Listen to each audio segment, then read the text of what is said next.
For almost 1,000 years, the chief creative force in Western civilization was Christianity. Then, early in the 18th century, it suddenly declined.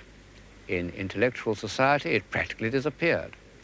Of course, it left a vacuum. People couldn't get on without a belief in something outside themselves. And during the next 100 years, they concocted a new belief, which, however irrational it may seem to us, has added a good deal to our civilization. A belief in the divinity of nature.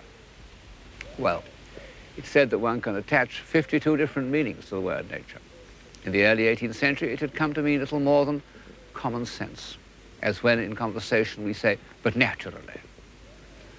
But the evidences of divine power which took the place of Christianity were manifestations of what we still mean by nature, those parts of the visible world which were not created by man and can be perceived through the senses. Now, this particular change in the direction of the human mind was very largely achieved in England. And I suppose it's no accident that England was the first country in which the Christian faith had collapsed. In about 1730, the French philosopher Montesquieu noted, "There is no religion in England. If anyone mentions religion, people begin to laugh." Montesquieu saw only the ruins of religion, and although he was a very intelligent man, he couldn't have foreseen that these ruins were part of the subtle way in which faith in divine power was to trickle back into the Western European mind.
The ruins of the age of faith had become a part of nature, or rather they had become a sort of lead-in to nature through sentiment and memory. They helped to evoke that curious frame of mind which, in the early 18th century, was the usual prelude to the enjoyment of natural beauty, a gentle melancholy. Beautiful poetry was inspired by that mood. Listen to Collins's Ode to Evening. Then lead, calm votaress, where some sheety lake cheers the lone heath, or some time-hallowed pile, or upland fallows grey, reflect its last cool gleam.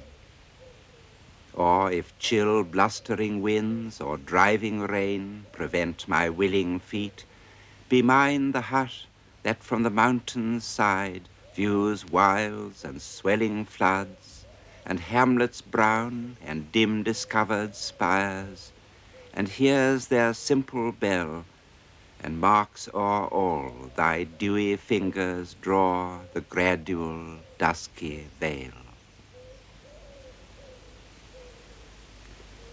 Very beautiful, but not very like nature, any more than were the pictures of Gainsborough and Cousins which accompanied it. The author of that poem, William Collins, isn't a familiar name outside England, and the same is true of all the 18th century English nature poets, even James Thomson, who was in his day the most famous poet in Europe. An emotional response to nature is one of the few extensions of our faculties that don't go back to an individual of genius. It first appears in minor poets and provincial painters, and even in fashions.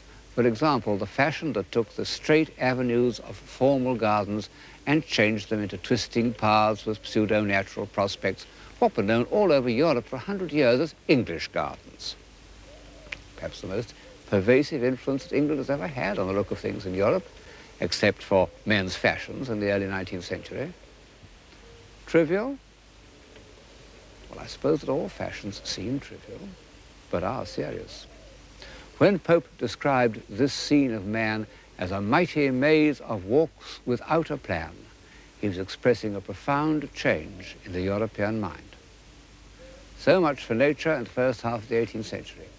Then, in about the year 1760, this English prelude of melancholy minor poets and picturesque gardens touched the mind of a man of genius, Jean-Jacques Rousseau.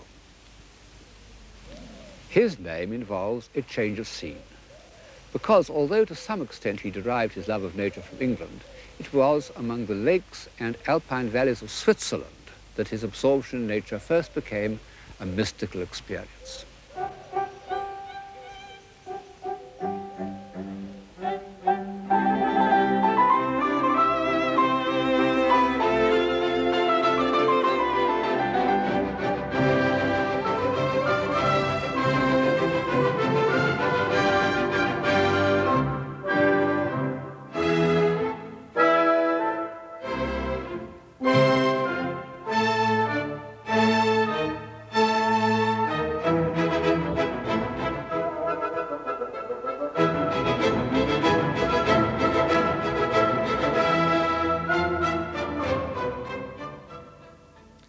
For over 2,000 years, mountains have been considered simply a nuisance, unproductive, obstacles to communication, the refuge of bandits and heretics.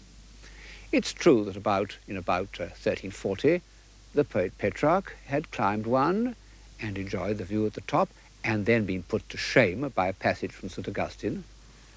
And at the beginning of the 16th century, Leonardo da Vinci had wandered about in the Alps, ostensibly to study botany and geology, but his landscape background showed that he was moved by what he saw. No other mountain climbs are recorded.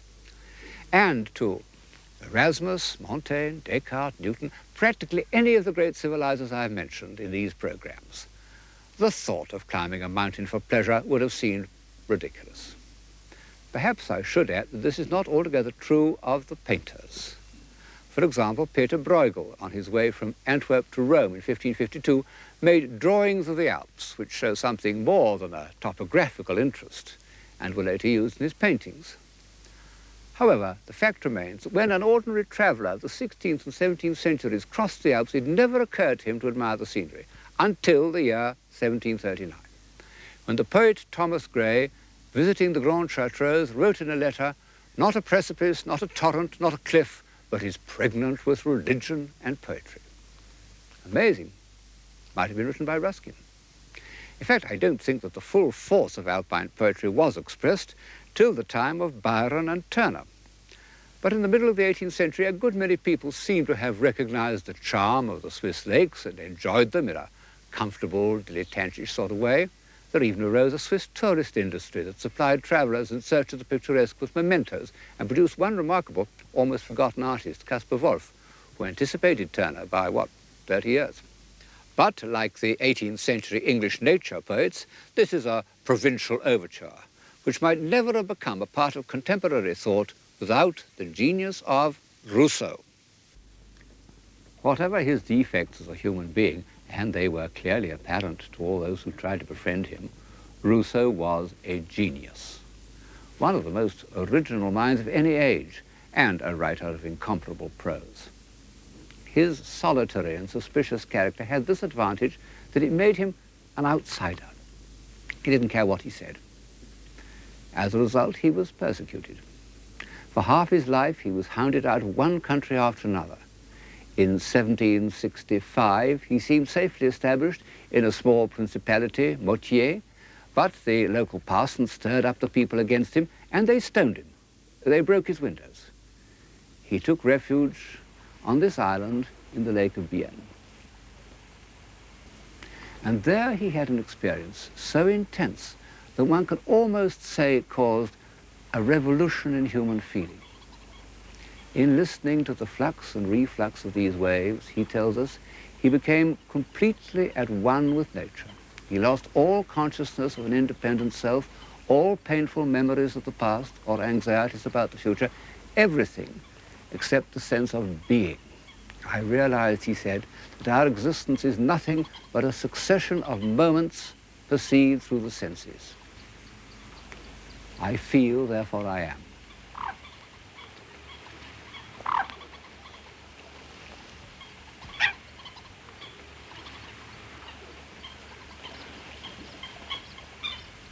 A curious discovery to have been made in the middle of the Age of Reason, but a few years earlier the Scottish philosopher Hume had reached the same conclusion by logical means.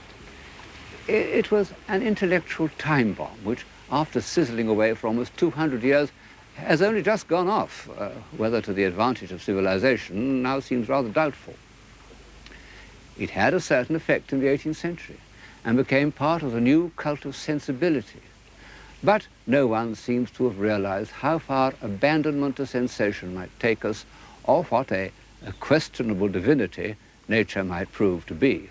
No one except the Marquis de Sade, who saw through the new god or goddess from the start. Nature averse to crime, he said. I tell you that nature lives and breathes by it, hungers at all her pores for bloodshed, yearns with all her heart for the furtherance of cruelty. Well, the Marquis was what used to be called a rank outsider, and his unfavourable view of nature is hardly mentioned in the 18th century. On the contrary, Rousseau's belief in the beauty and innocence of nature was extended from plants and trees and so forth to man.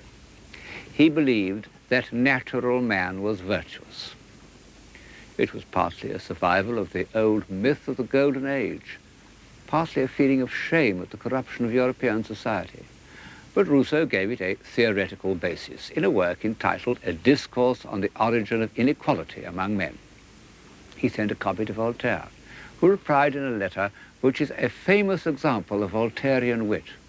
No one, he said, has ever used so much intelligence to persuade us to be stupid.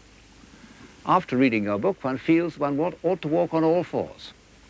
Unfortunately, during the last 60 years, I have lost the habit. It was a dialectical triumph, but no more, because belief in the superiority of natural man became one of the motive powers of the next half-century. And less than 20 years after Rousseau had propounded his theory, it seemed to have been confirmed by fact. The French explorer Bougainville discovered Tahiti, and 2 years later, Captain Cook stayed there for 4 months in order to observe the transit of Venus. Well, Bougainville was a student of Rousseau, and it isn't surprising that he should have found in the Tahitians all the qualities of the noble savage. But Captain Cook was a hard-headed Yorkshireman, and even he couldn't help comparing the happy and harmonious life that he had discovered in Tahiti with the squalor and brutality of Europe. And soon, the brightest wits of Paris and London were beginning to ask whether the word civilization was not more appropriate to the uncorrupted islanders of the South Seas than to the exceptionally corrupt society of 18th century Europe. You may remember that some such idea was put to Dr. Johnson by a gentleman who expatiated to him on the happiness of savage life. Do not allow yourself to be imposed on by such gross absurdities, said Dr. Johnson. It is sad stuff. If a bull could speak, he might as well exclaim, "Here am I with this cow and this grass. What being can enjoy greater felicity?"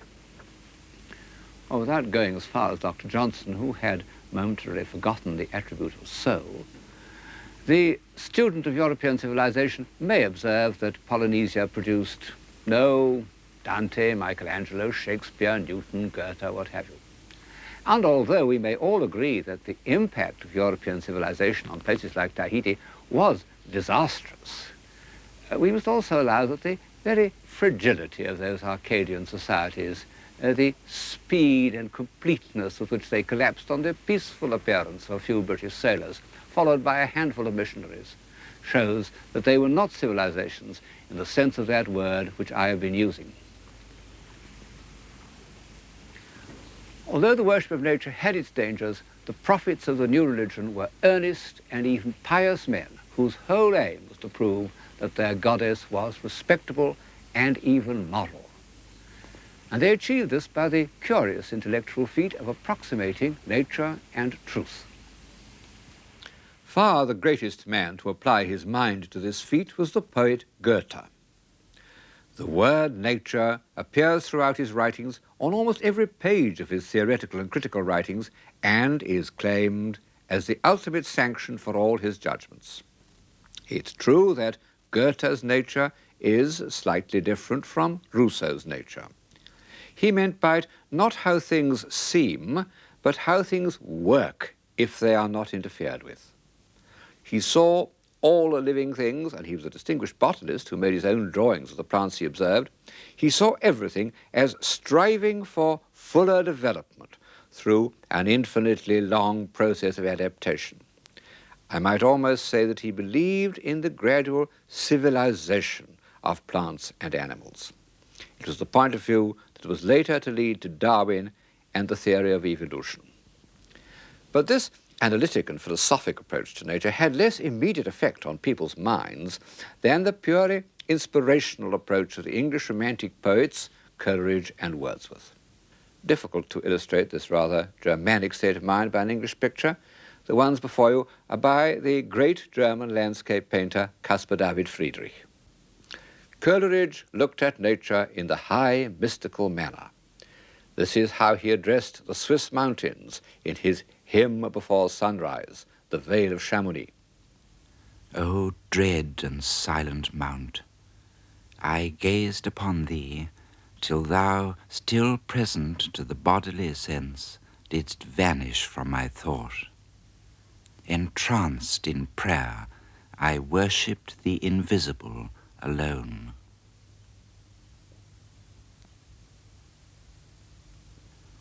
Wordsworth's approach to nature was religious in the moral Anglican manner. Accuse me not, he said, of arrogance, if having walked with nature and offered, as far as frailty would allow, my heart a daily sacrifice to truth, I now affirm of nature and of truth that their divinity revolts, offended at the ways of men. Well, that nature should be shocked by human behavior, it does seem to us rather nonsense. But one mustn't lightly accuse Wordsworth of arrogance or silliness. By the time he wrote those lines, he had lived through a great deal.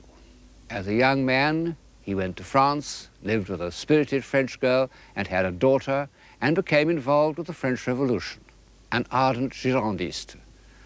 But for chance, he might easily have had his head chopped off in the September massacres.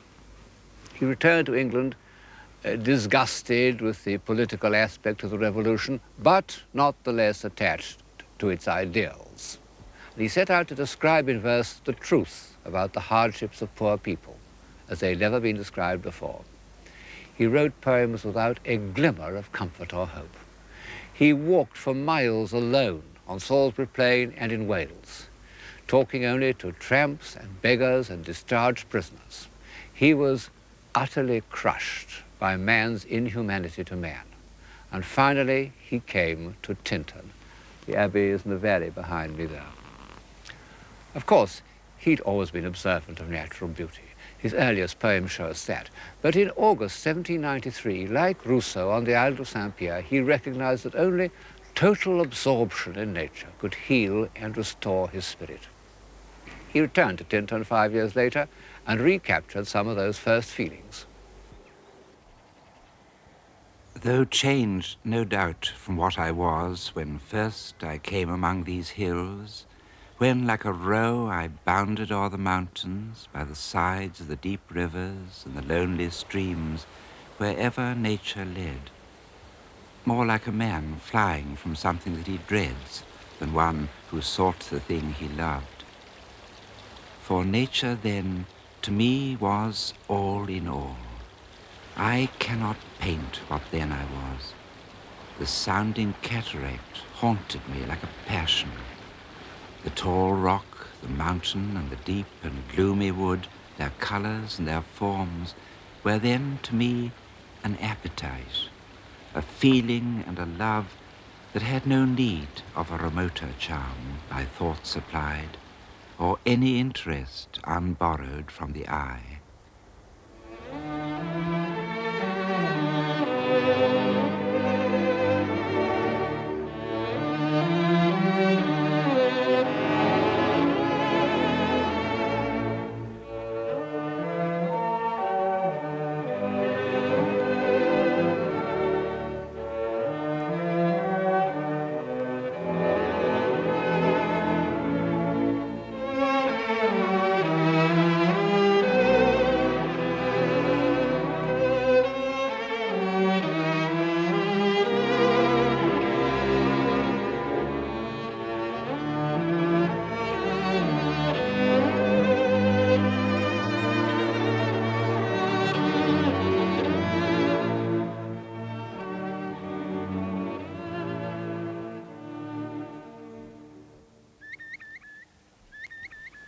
Unlike many of his successors in the 19th century, Wordsworth had earned the right to lose himself in nature.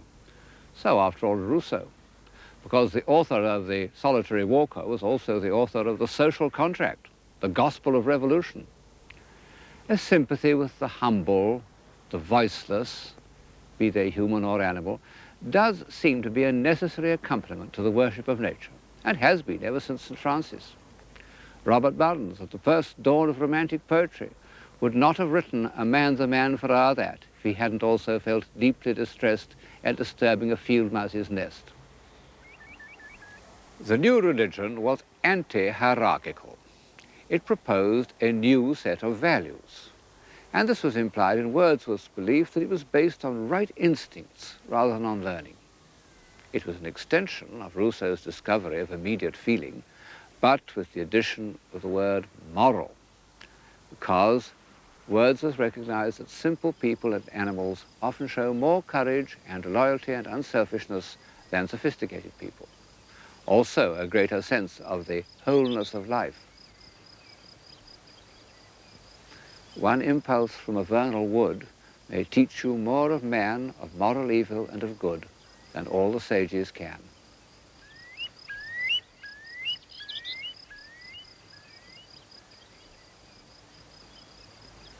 What was it that made Wordsworth turn from man to nature? It was the reappearance in his life of his sister Dorothy. They first set up house together in Somerset, then, driven by a strong instinct, they returned to their native country and settled in this cottage at Grasmere. It was in this garden and in the tiny sitting room that Wordsworth wrote his most inspired poems.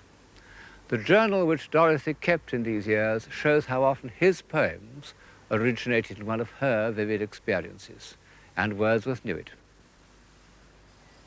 She gave me eyes, she gave me ears, and humble cares and delicate fears.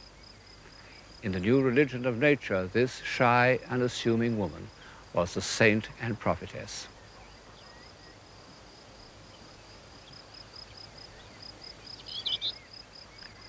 Unfortunately, the feelings for each other of brother and sister were too strong for the usages of this world. Thou, my dearest friend, my dear, dear friend, and in thy voice I catch the language of my former heart and read my former pleasures in the shooting lights of thy wild eyes. Oh, yet a little while may I behold in thee what I was once, my dear, dear sister, and this prayer I make, knowing that nature never did betray the heart that loved her. The burning heat of romantic egotism. Both Byron and Wordsworth fell deeply in love with their sisters. The inevitable prohibition was a disaster for both of them, and Wordsworth suffered most because although Byron became restless and cynical, he did write Don Juan, whereas Wordsworth, after the heartbreaking renunciation of Dorothy, gradually lost inspiration and, although quite happily married to an old school friend, wrote less and less poetry that one can read without an effort. And Dorothy became simple-minded.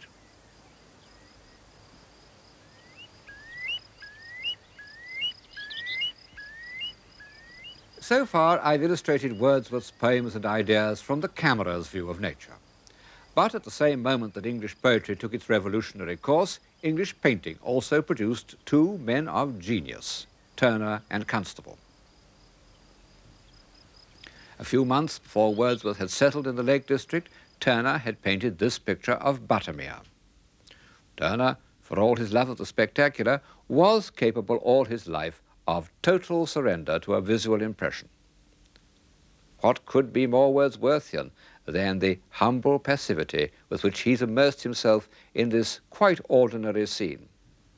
However, Wordsworth's real kinship was not with Turner, but with Constable. They both were countrymen with strong appetites rigidly controlled. They both grasped nature with the same physical passion. I have seen him, said Constable's biographer, admire a fine tree with an ecstasy like that with which he would catch up a beautiful child in his arms.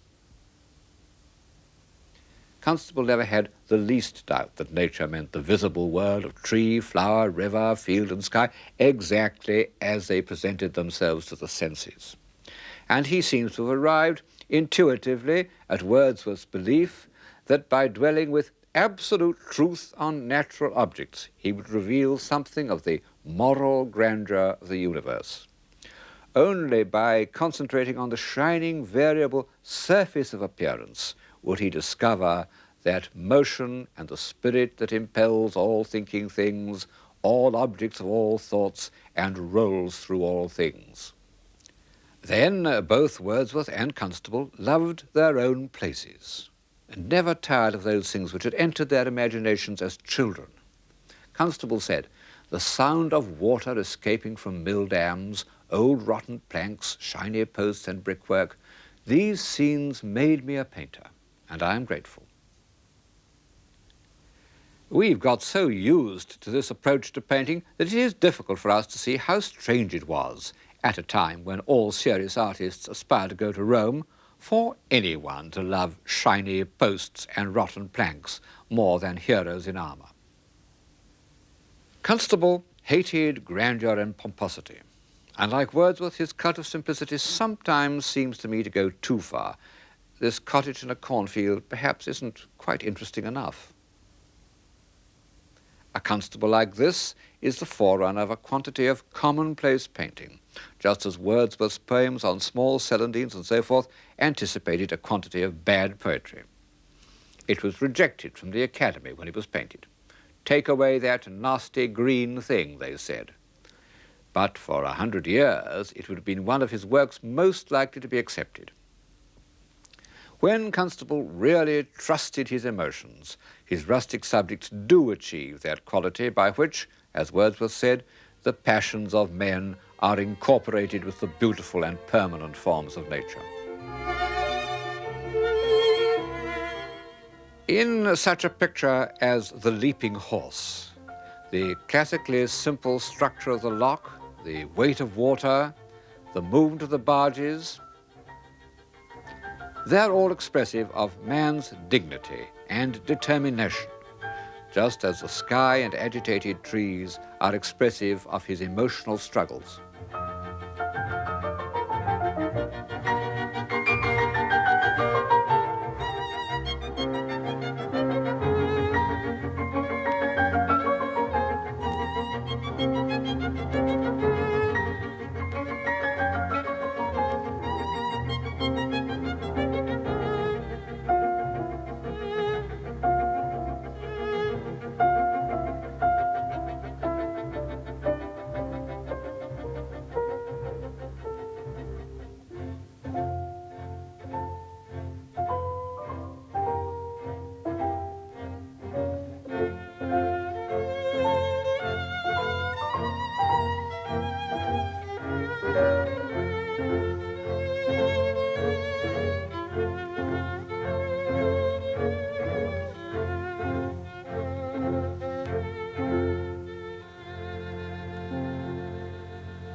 The simple life. It was a necessary part of the new religion of nature, and one in strong contrast to earlier aspirations. Civilization, which for so long had been dependent on great monasteries or palaces or well-furnished salons, could now emanate from a cottage. Even Goethe at the court of Weimar preferred to live in a small and simple garden house. And Dove Cottage was extremely humble and remote. No carriages rolled up to that door. Which reminds me of how closely the worship of nature was connected with walking. In the 18th century, a solitary walker was viewed with almost as much disapproval as he is in Los Angeles today. But the Wordsworths walked continually. De Quincey calculated that by middle age the poet had walked 180,000 miles. Even the unathletic Coleridge walked. They thought nothing of walking 16 miles after dinner to post a letter. And so, for over 100 years, going for a walk was the spiritual as well as the physical exercise of all intellectuals, poets and philosophers.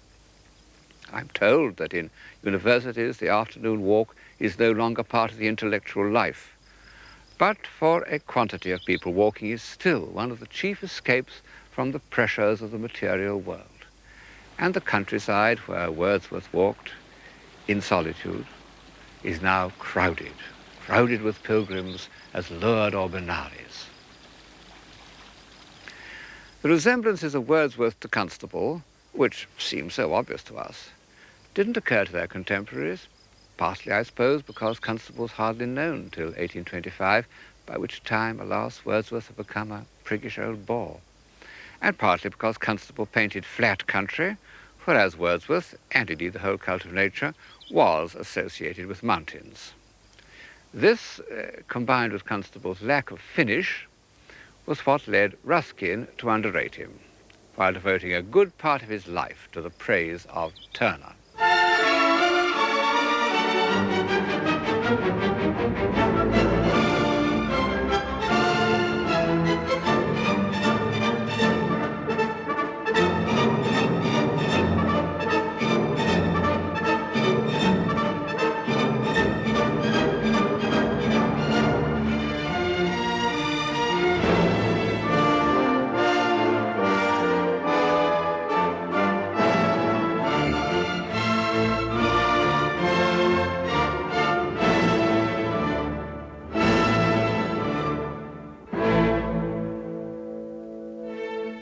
Turner was the supreme exponent of that response to nature felt by Gray in the Grande Chartreuse, what one might call the picturesque sublime.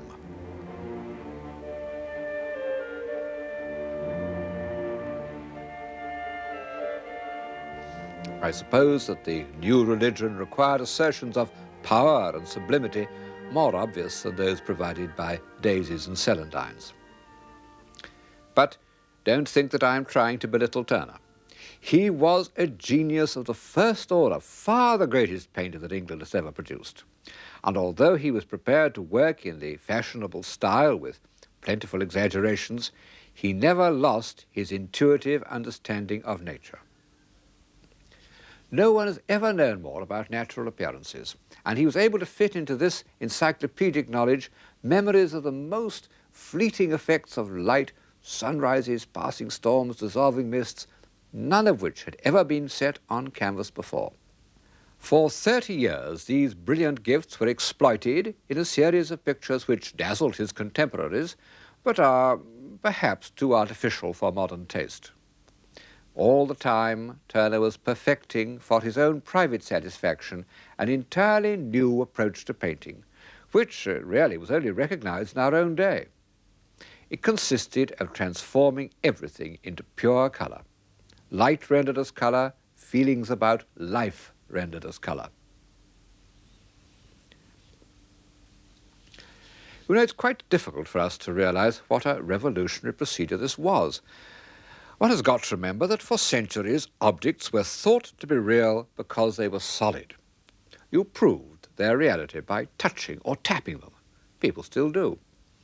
And all respectable art aimed at defining this solidity, either by modelling or by a firm outline. What is it, said Blake, that distinguishes honesty from knavery, but the hard and wary line of rectitude?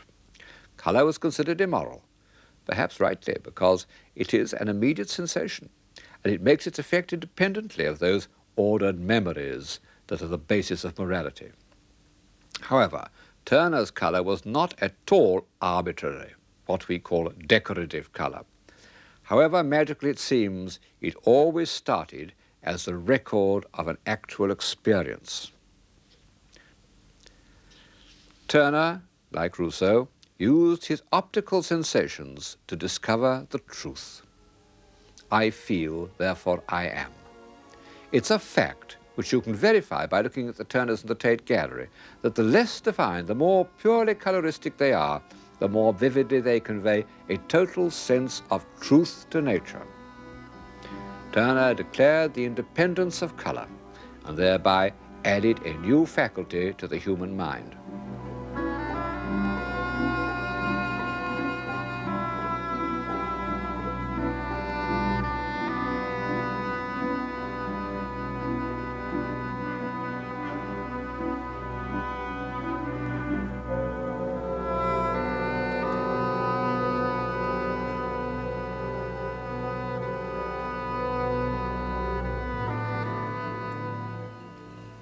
I don't suppose that Turner was conscious of his relationship with Rousseau, but the other great prophet of nature, Goethe, meant a lot to him.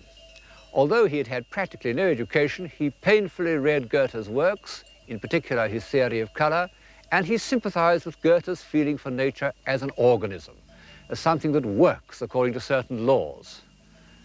This, of course, was one of the things about Turner that delighted Ruskin, so that his enormous defence of the artist, which he called by the wholly misleading title of Modern Painters, became an encyclopedia of natural observation.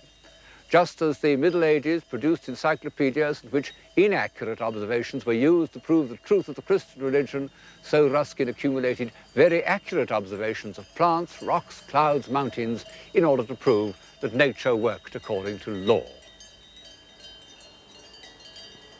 Well, we can't believe in Ruskin's moral law, but when he says, "The power which causes the several portions of a plant to help each other, we call life.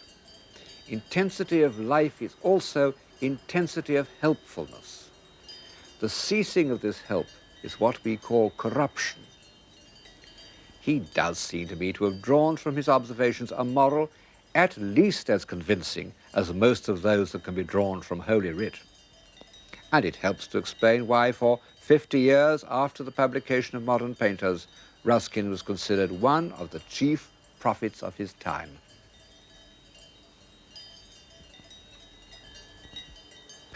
All these aspects of the new religion of nature meet and mingle where the old religions had also focused their aspirations, the sky. Only instead of the influential movements of the planets or a vision of the celestial city, the nature worshippers concentrated on the clouds. But clouds are very difficult to deal with intellectually. They're proverbially lawless. Even Ruskin gave up the attempt in despair.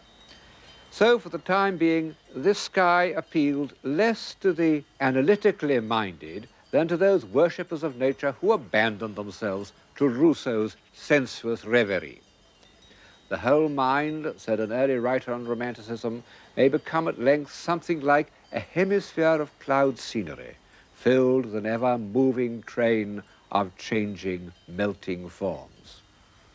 Wordsworth put it even better in a famous passage in the first book of the Excursion. Far and wide the clouds were touched, and in their silent faces could he read unutterable love. Sound needed none, nor any voice of joy. His spirit drank the spectacle. Sensation, soul, and form all melted into him. They swallowed up his animal being. In them did he live, and by them did he live. They were his life. Constable said that in landscape painting, clouds are the chief organ of sentiment. He did hundreds of cloud studies, noting on the back the month, the time of the day, the direction of the wind. Ruskin said, "I bottled clouds as carefully as my father, who was a wine merchant, had bottled sherries." And for Turner, they had a symbolic meaning. He identified skies of peace and skies of discord. Clouds the color of blood become symbols of destruction. His chief aim in life was to see the sun rise above water. He owned a number of houses from which he could see this happening, and he was particularly fascinated by the line where the sky and the sea join each other, that mingling of the elements which seems, by its harmony of tone, to lead to a general reconciliation of opposites.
In order to observe these effects, the sea, the sky, and the point where they join, Turner lived by the seaside in East Kent, believed by the neighbours to be an eccentric sea captain called Puggy Booth, who, even in retirement, could not stop looking out to sea. A dialogue between the sea and the sky. Well, it's no accident that the accompaniment of those Turner sea pieces was Debussy's La Mer, written, 80 years later.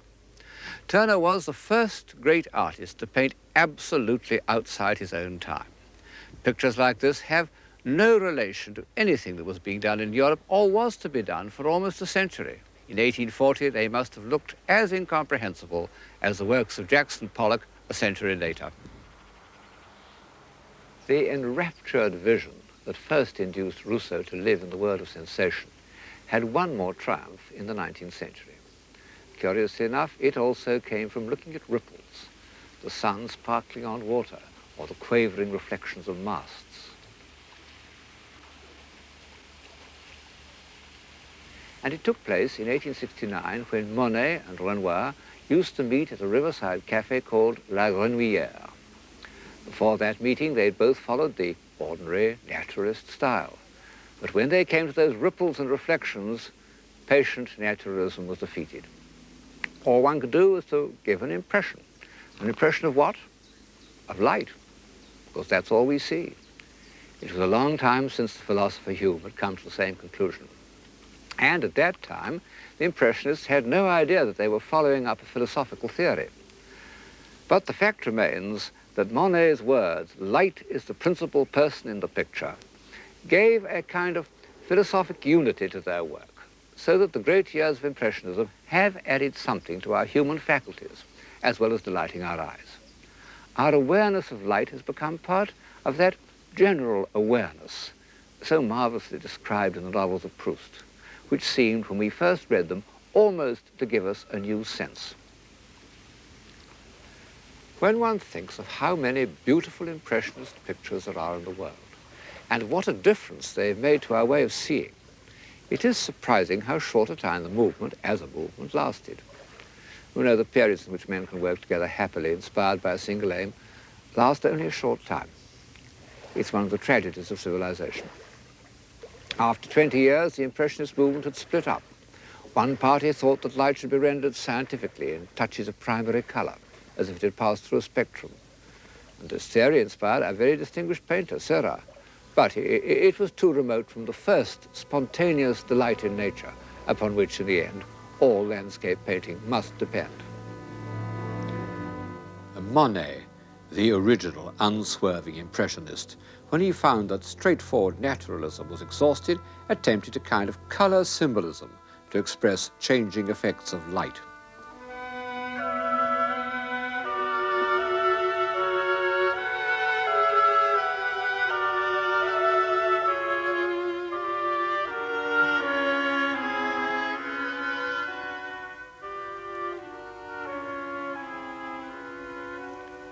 Finally, he turned to the water-lily garden which he had made in his grounds. The enraptured contemplation of the clouds reflected in its surface was the subject of his last great masterpiece. He conceived it in one continuous form, like a symphonic poem.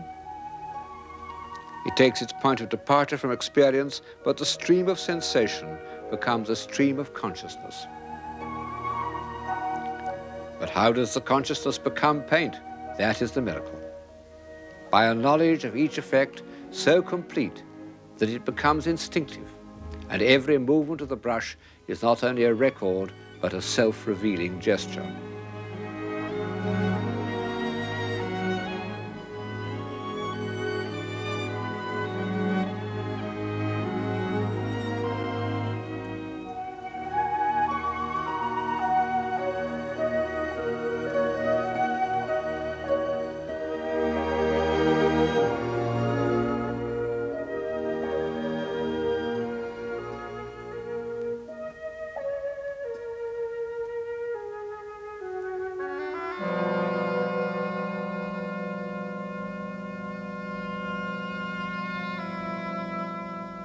Total immersion.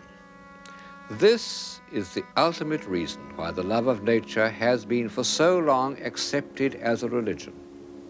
It is a means by which we can lose our identity in the whole and gain thereby a more intense consciousness of being. I feel, therefore I am.